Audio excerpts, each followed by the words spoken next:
Vamos lá.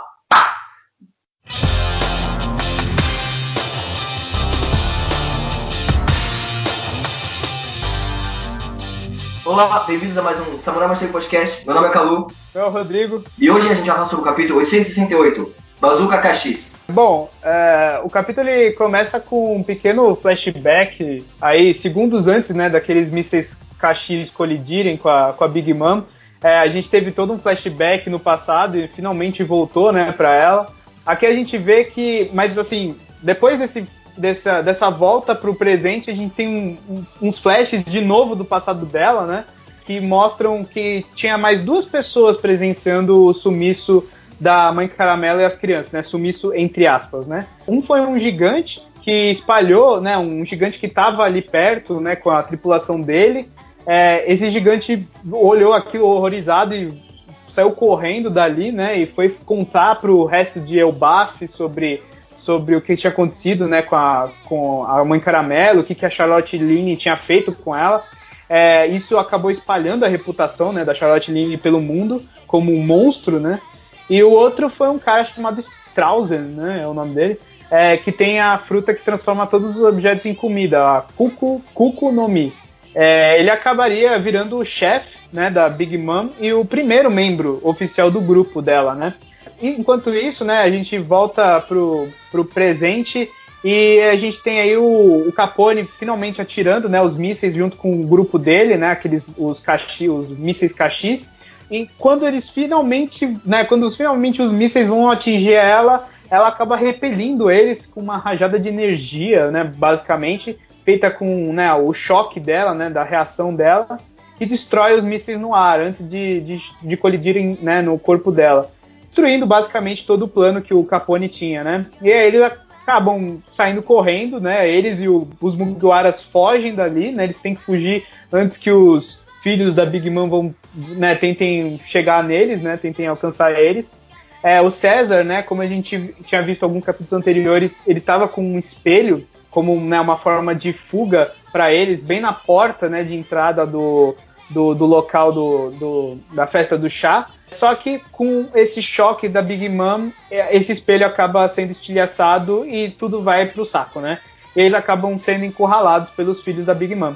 Aí o Capone, ele não vê outra alternativa a não ser se transformar basicamente em um castelo humano chamado Big Father e pede para os Mugiwaras entrarem ali enquanto ainda dá tempo, né? E é isso, basicamente. O que você achou do capítulo, Calu? Bem, eu gostei bastante do capítulo e pra mim, esse capítulo foi duas coisas. A Big Mom Saiyajin e a Akuma no Mi nova, né? A Akuma no Mi nova, eu sempre me divirto quando eu vejo algum poder novo de Akuma no Mi e cada vez mais tipo, inventivo e criativo. Esse maluco ali que fatiou o Tron, que saiu os bifinhos e falou pra Big Mom não se preocupar mais com comida e mostrou o começo, foi uma parte legal do capítulo, sabe? Quando ele veio, a volta do flashback foi, será que a gente ia voltar pro flashback? Tudo que eu tinha elogiado, que o negócio tinha sido rápido, dinâmico, vai cair por água abaixo? Não. Foi só uma lembrança, ele voltou, o capítulo andou, também foi bem legal. A Big Mom ali eu acho que é um hack, né? E uma coisa, você falou aí na descrição do episódio pro pessoal, e eu não tinha percebido que que o Capone tinha virado um castelo, sabe? Eu achei que ele tinha feito um sinal de irmão lá, tipo, no Naruto, e começou, tipo, sabe? Como ele era, as coisas dentro dele, canhão, como ele é um homem castelo, eu não sabia que nunca me veio na cabeça que ele foi virar um castelo, sabe? Eu achei que ele tinha invocado, tivesse saído dele, sabe? Agora, bacana, agora é um terceiro ponto para o capítulo ser mais legal ainda. No geral, eu gostei. Eu achei o ritmo dele meio estranho, tipo, principalmente no começo, assim. Esses flashes que a gente viu aí, eu não sei, tipo, pode ser algo que seja importante nos próximos capítulos, mas assim, eu não vi muita utilidade deles dentro desse capítulo, especialmente o primeiro lá, porque assim, eu não entendi a lógica do Oda de voltar ir pro presente, mostrar ela chorando, não acontecer nada, basicamente, e aí voltar de novo para esse flash. Aí, tipo, mostrar que teve essas duas pessoas, né, que viram o que ela fez com a Mãe Caramelo, né, que basicamente, eu acho que confirma que ela, né, comeu mesmo a e na Caramelo máscara ela tá com os poderes, né, fora a coisa que o truque que a Mãe Caramelo fazia, eu também tô conseguindo fazer, e deu, tipo, vida pra planta. Então, e assim, né, aí mostra, tipo, duas duas visões aí diferentes, né? Esse cara aí, que já tinha aparecido, esse chefe aí, né? Mas a gente nunca, né? A gente não ia ter ideia de que ele tinha essa importância toda dele ter sido o primeiro membro do grupo dela e, assim, ter sido o cara que, né, basicamente bolou junto com ela o grupo, né, o bando da Big Mom. Porque se não fosse ele, ela não, né, não teria ido atrás de virar, acho que, uma pirata e tudo mais. Acho que ele que incentivou ela a se tornar essa Yonkou aí que ela acabou se tornando. E ele tá vivo até hoje, né, ele aparece aí, ó, velho, né, mas assim, sei lá, tipo, eu não gostei muito dessa forma como o Oda apresentou isso, e nesse capítulo, apenas nesse capítulo, você não vê exatamente a utilidade para saber quem era esse cara e, tipo, por que ela formou. Tipo, simplesmente ele poderia ter colocado isso depois, ou, sei lá, antes de voltar pro presente, sabe? Eu achei que teve uma quebra e, realmente, durante a leitura, eu falei, puta, fudeu, vai voltar para um flashback de novo, sabe? Tipo, e aí vai parar tudo de novo, e a gente nunca vai ver esses mísseis saindo atingindo, né? Tipo, eu falei, puta que bosta. Mas aí, pela metade, você tem, né, finalmente, essa reviravolta, né, deles perdendo aí, desse choque dela, que, né, não dá pra saber se, assim, ninguém sabia que ela tinha essa habilidade, por isso eles não previram isso, ou foi algo, tipo, muito, sabe, do nada, assim, foi uma coisa especial que ela nunca tinha feito, porque, né, o Capone devia ter analisado todos os poderes dela para saber quando era a hora certa, mas mesmo sabendo, aqui a gente, né, foi tudo pro saco por causa dessa rajada de energia aí que assim, ela o plano emana. ia pro saco e que, tipo, sabe, a fuga também. A fuga eu não sabia, mas que o plano ia pro saco, eu já tava quase certeza, sabe? Bem, tipo, sabe, não tem como o One Piece ter, tipo, o vucu-vucu dele, sabe? A correria, o corre-corre do final de saga, que tem todas as sagas sem, tipo, se o plano der tudo certo. Uhum. Não, sim, eu também achava que, tipo, uma hora alguma coisa ia dar errado. Eu gosto dessas coisas. Eu acho que é aí que o capítulo ele pegou ritmo. Eu gosto dessas correrias na série, assim, quando tipo tudo vai pro saco, eles têm que improvisar alguma coisa. Sabe, tipo, o final de Enies Lobby, por exemplo, que, né, tá lá o Buster Call, tá todo mundo em cima deles, eles não sabem o que fazer, né? Então, tipo, eu gosto dessas partes intensas da série, no clímax. E, assim, né, e até a parte que você acha que, né, beleza, eles não conseguiram, mas pelo menos eles conseguem fugir. Aí você vê lá o espelho estilhaçando, e nessa parte eu falei, fudeu, tipo, antes eu tava achando ainda que, beleza, dá pra fugir de boa, mas ali eu olhei e falei, agora fudeu pra valer, assim. Com aquele grupo de braço cruzado andando, fortíssimo, eles falam, nossa, a gente não tem chance nenhuma de vencer eles, sabe? Eu falei, agora fudeu. Aquela galera, né, tipo, e aí a gente vê também uma certa recompensa de a gente ter visto eles dando um pau nos Mugiwara lá naquele conflito anterior, pra mostrar como eles são fortes e, tipo, são 4 caras, tipo, não é só um cara, não, são, tipo, 4 muito fortes que dão um pau, assim, no Sanji, na galera, então, tipo, eles não têm chance nenhuma mesmo, assim, você olha pra eles andando, você fala, não é aquela coisa que o Luffy poderia... sei lá, dar um golpe ali, sumir com um deles, tal. Não, tipo, não tem chance deles lutarem contra esses 4 de uma vez, e a única opção mesmo é fugir. E aí eles estão encurralados ali, e aí a gente tem a parte final, que é a do Capone se transformando, né? Eu também, quando eu li, eu não tinha notado, assim, que era exatamente ele, mas eu tenho quase certeza que é basicamente uma versão castelo do próprio Capone, né? Porque isso faz até sentido com o próprio poder dele, de tipo, ele ser, né, ele guardar todos os soldados dele dentro do corpo dele, né? Essa é uma versão, tipo, uma manifestação dele, né, do corpo inteiro dele, sei lá. De, tipo, ele é um castelo, né, em si. Assim, eu acho que é como se fosse um castelo, só que a fruta, tipo, permite que ele fique no tamanho tipo, de pessoa também, sabe? Igual o Super, sabe? Transforma. Aí ele pode virar formato full, que é formato castelo. Eu vou falar que, assim, é uma coisa meio, tipo, sei lá, é uma coisa meio tirada também do rabo, assim, sabe? Aparecer simplesmente esse cara, tipo, eu quero ver o que ele vai poder fazer. Se ele vai simplesmente tirar um tempo ali pra conseguir fugir, né? Pra eles conseguirem fugir, ou ele vai pular dali, né, que eles estão no topo do castelo ali, né? Se eles se jogassem, eles iam quebrar a cara, mas talvez ele, como essa muralha, esse castelo, ele consegue aguentar o tranco. Então talvez ele se jogue dali, ou sei lá, mas assim, eu quero ver o que ele vai fazer. O interessante é o nome dele, né? Que é Big Father. Tipo, isso vem diretamente com o nome da Big Mom, né? Então, assim, pode até ter um conflito, né, entre os dois, porque é a Big Mom versus o Big Father, né? Eu não sei se, tipo, esse nome... Sei lá, eu acho que mesmo transformador em castelo, a Big Mom ia, tipo, pulverizar esse maluco. É que, assim, talvez agora ela tá num nível meio vulnerável, né? Tipo, então eu não sei se ela estaria 100% depois de tudo desse choque que ela teve e tal, ou ela ficou mais furiosa ainda com isso, ela vai ficar mais poderosa, né? Tipo, não dá pra saber como é que ela vai reagir. E aí vai que ela se transforma naquela versão demônio que ela, né, teve quando criança, quando ela destruiu o Baf, só que agora muito mais velha e muito mais forte, né? Imagina ela fica com aqueles olhos brancos, né, e sai, tipo, destruindo tudo. Pode ser também, não sei. Mas é interessante esse nome, né, o Big Father. Eu já vi algumas pessoas até relacionando a peças de xadrez, né, com que, né, ele seria tipo o rei, ela seria a rainha e tal, que teria algum conflito meio assim, né, entre os dois, seria tipo um negócio de xadrez mesmo, então seria duas peças entrando em conflito ali. E também, né, a gente está no final do arco, então todas as peças quase, né, teriam sido descartadas e só sobraria o rei e a rainha ali para ter. Olha, obviamente só. Que, né, não seria rei e rainha, sempre porque a rainha... Mil teoria da hora, né, mano?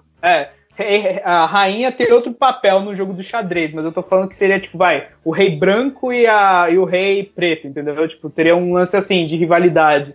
Mas sei lá, tipo, as teorias podem, né, correm soltas por aí. Sei lá, no geral, eu achei um capítulo... não tem muito o que falar, né, fora isso. Foi um capítulo meio direto, teve esse clímax aí, teve essa correria. O próximo capítulo eles fogem, o próximo capítulo tem luta, que agora a gente tá num ponto onde a gente pode palpitar seriamente e com confiança que amanhã, quer dizer, próxima semana que vem, pode ter luta, hein? Então, é que a gente não... a luta ou não é muito relativa, entendeu? Tipo, não é mais aquela luta quadradinha de One Piece ou de Shonen, que é um capítulo inteiro em uma luta. Não tem mais isso. Você vê isso em One Piece, tipo... Agora é uma mistura, então eu acho que, tipo, pode ter algum conflito entre a Big Mom, mas ao mesmo tempo eles estão fugindo, eles acabam pulando ali, no final do capítulo eles já, tipo, sabe, conseguem fugir, sabe? Então, acho que o próximo capítulo é a fuga final, assim, eu acho que no final do capítulo eles vão estar meio que fora de alguma maneira. Só se acontecer alguma coisa muito imprevisível, eles serem capturados por ela, ou alguma coisa assim. Mas, assim, no final das contas foi mais ou menos o que eu esperava de um clímax desse arco, né? A gente fecha ali, né, ela não vai morrer, obviamente, ela vai, na verdade, ela criou mais raiva dos Mugiwaras por conta do que eles fizeram com o retrato, então talvez isso acabe culminando aí em um conflito maior com ela no futuro, entendeu? Tipo, com, sei lá, uma guerra entre os 4 Yonkous mesmo, assim, né, sendo que um deles seria o Shanks, e aí talvez o Luffy apoiaria ele e tal, sabe? Tipo, teria um conflito entre os 4, o Luffy, no final das contas, tá meio que atiçando os 4 Yonkous para eles finalmente se chocarem, assim. Talvez seja isso, assim, né?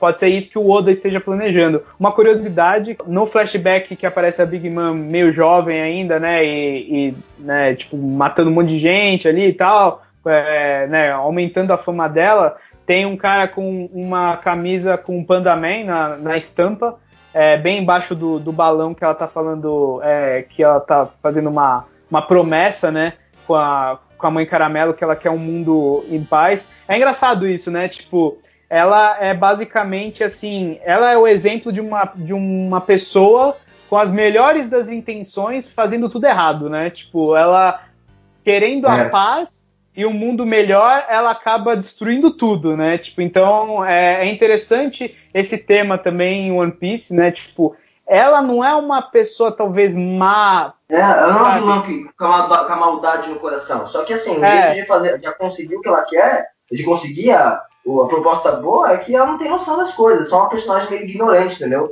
Aí, o foda é que tipo, ele humaniza a Big Mom, né? Sim.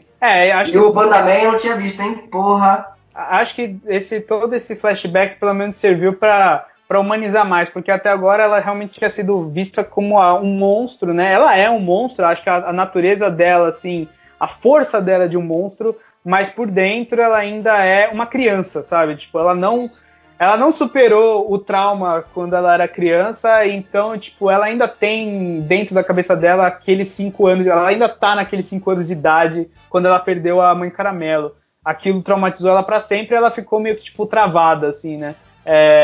Então, tipo, eu acho interessante isso e eu realmente acho que daqui pra frente ela, assim, ela não vai sumir na série, né? Ela vai ter um papel bem importante daqui pra frente junto com os outros Yonkous, provavelmente. Eu sempre falo, né? O Kaido é o próximo aí que eu tenho mais curiosidade de saber que vai ser a história dele, né? Você acha que o Oda vai abordar mais Yonkou logo direto assim, ou ele vai dar uma volta pelo mundo e depois vai voltar para os Yonkou? Eu acho que a gente tá no arco dos Yonkous, né? Então eu acho que. Eu não sei se vai. Eu não lembro exatamente onde o Kaido estava na geografia de One Piece para ele talvez aparecer no país de Wano ou não, ou aparecer em outro lugar. Mas assim, ele eu acho que é importante, né? De ser desenvolvido. Aí é lógico que, tipo, o personagem mais foda, assim, que quando.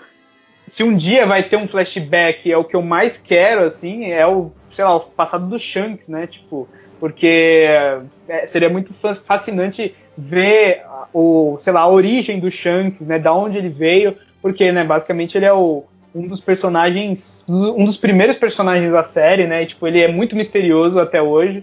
Então, ele é com certeza o meu Yonkou, assim, que eu quero, né, mais saber, assim, né, do passado dele. O Kaido é para se equivaler ao nível da Big Mom de, tipo, personagem dentro da série. Mas o Shanks é o mais adorado, eu acho, né? Tipo, eu quero saber muito sobre ele, assim. Talvez o Heron saiba onde o Kaido tá, né? Se ele souber, ou se ele não souber, avisa pra gente. Sim. E, bom, qual que é a sua nota pra esse capítulo? Olha, esse capítulo foi legal, só que na média, né? Não aconteceu nada com nada, mas pelo menos ele seguiu o que eu já esperava. Não tem muito o que falar dele, é 7. 7? Eu achei ele um pouco melhor, na verdade. Tipo, sei lá, eu daria um 7,5, 7,8, assim, quase um 8, assim, porque. Nossa, não, 7,5 no máximo. Eu gostei da intensidade do final, da segunda metade pro final. Eu gostei da correria e tal. Eu só achei o começo meio tipo, porra, por que você tá contando isso? Mas eu acho que esse Strausen, por exemplo, ele deve ter um papel importante daqui pra frente, talvez, assim, né? Mostrar que ele era tipo um cara que tá aí desde o começo, né? Ele sabe ele sabe, né, o segredo da Big Mom, né? Tipo, então ele pode ser usado aí, ou ele pode falar para alguém, né? Então, assim, é interessante isso também, ter essa ideia desse personagem aí, que ele pode... esse personagem, ele é o gancho para alguma indagação desse capítulo, né? Porque, assim, se o Oda jogou que existem duas pessoas, pra que ele falou que existem duas pessoas? Um sumiu e depois focou em mais um que tá ali pertinho. Eu acho que talvez ele tenha alguma participação legal aí no futuro, mano. Eu acho que o gigante só serviu pra, tipo, criar reputação, entendeu? Ele viu e aí ele espalhou pra todo mundo.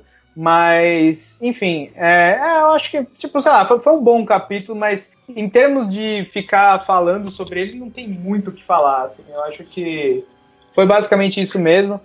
Uma última coisa que a gente não tem comentado ultimamente, mas, né, tá sempre aí, é a série de capas, né, a história de série de capas, que eu acho que ela deu uma certa conclusão, pelo menos nessas 4 primeiras que a gente teve, 4 ou 5, que basicamente a gente estava vendo a história do Cavendish, de como ele era popular no país dele, como, tipo, todas as mulheres queriam ele e tudo mais. Ele foi banido do país porque as mulheres queriam ele. E agora ele saiu do país e as mulheres foram atrás, como piratas aí atrás dele.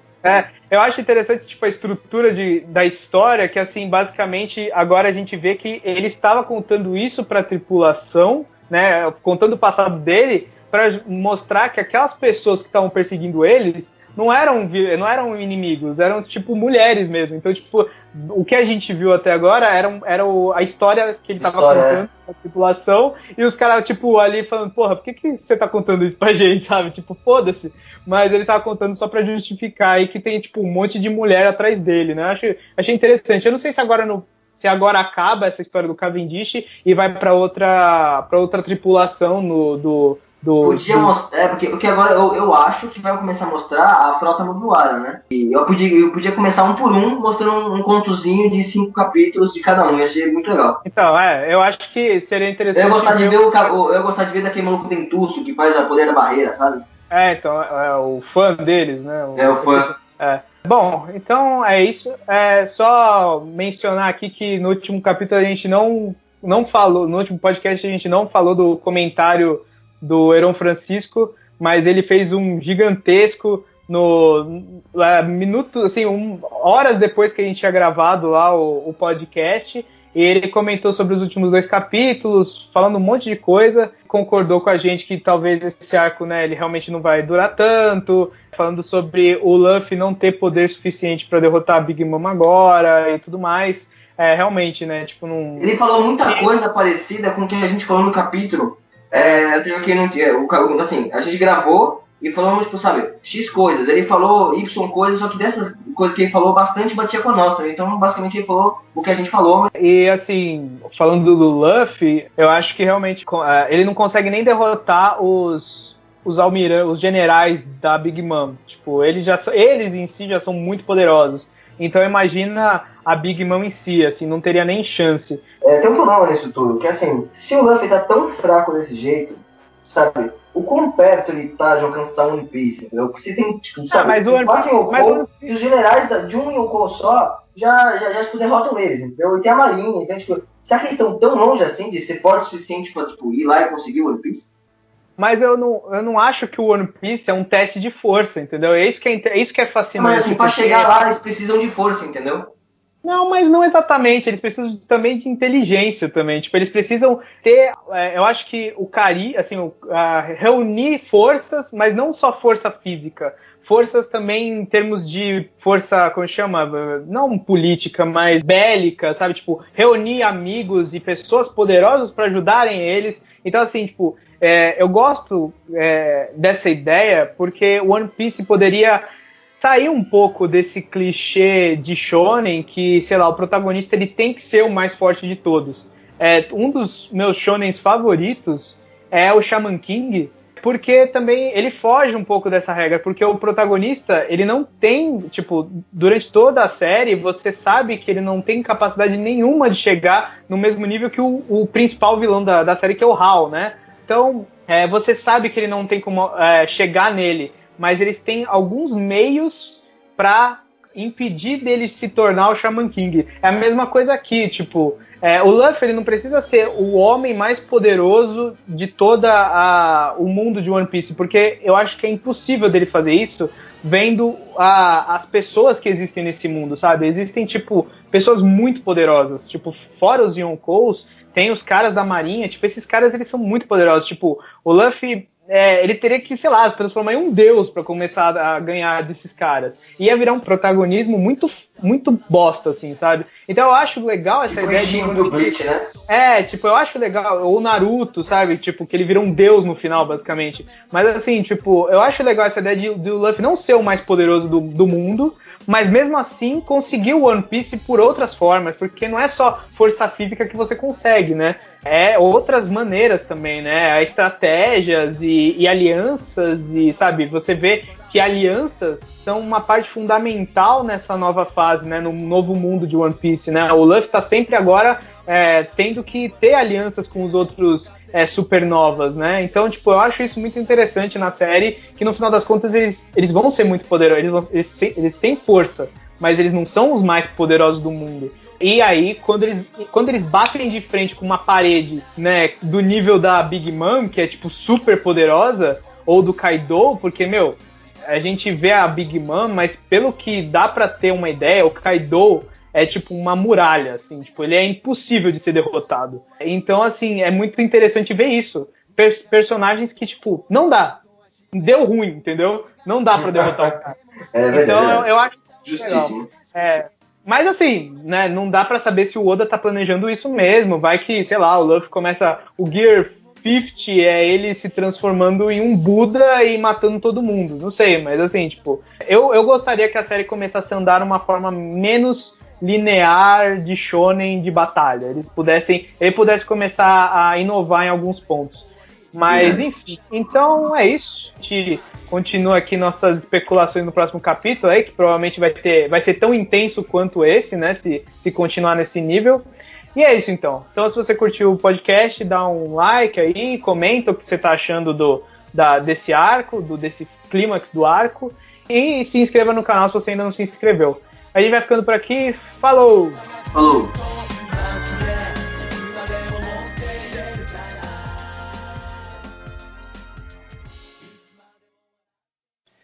Então, vamos lá.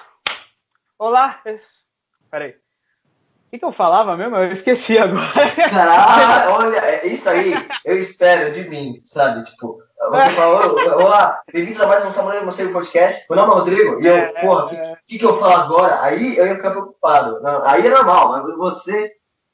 É bem-vindos, né? É que às vezes eu confundo às vezes com esse é o conversa paralela, né, que eu falava. Bem-vindos, tá bom. Então, vamos lá. Olá, bem-vindos ao... Tá, deixa que eu passo, Rodrigo. Não, faz aí, vai.